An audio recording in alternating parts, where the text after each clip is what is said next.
Ma'am, हमें एक बात बताइए, हमारे धर्म गुरु कहते हैं कि जो किस्मत में लिखा है वो तो भोगना ही पड़ेगा, लेकिन संत रामपाल जी महाराज जो आपके गुरु जी हैं वो बताते हैं कि कर्म के लिए मिटा सकते हैं। क्या इसका प्रमाण है कहीं? जी बिल्कुल, इसका प्रमाण है, आपको दिखाते हैं हम। ऋग्वेद में दिया है, ये देखिए, ये ऋग्वेद है मंडल नंबर 9-10। इसमें बताया है कि वो परमात्मा, कबीर परमात्मा हमारे पाप कर्म को भी काट सकता है। आपको दिखाते हैं इसका प्रमाण, ये देखिए, देखिए यहाँ पे लिखा है ऋग्वेद मंडल नंबर 9 है, सूक्त नंबर 82।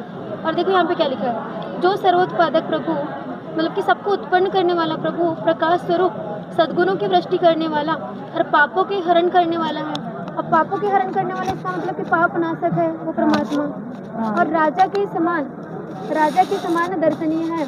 और बहुत सारे देखो धर्मगुरु ये कहते हैं कि वो परमात्मा निराकार है, दिखाई नहीं दे सकते, लेकिन यहाँ पर ये लिखा है कि वो राजा के समान दर्शनीय है। अगर वो राजा के समान है, इसका मतलब है कि वो साकार है, सशरीर है, और वो पृथ्वी आदि लोक लोकांतरों के चारों ओर शब्दायमान हो रहा है। और वह वर्णीय पुरुष को, जो दृढ़ भक्त है, उसको पवित्र करता हुआ प्राप्त होता है। और जिस प्रकार विद्युत स्नेह वाले स्थानों को आधार बनाकर प्राप्त होता है, इसी प्रकार उक्त गुण वाले परमात्मा ने इस ब्रह्मांड को उत्पन्न किया।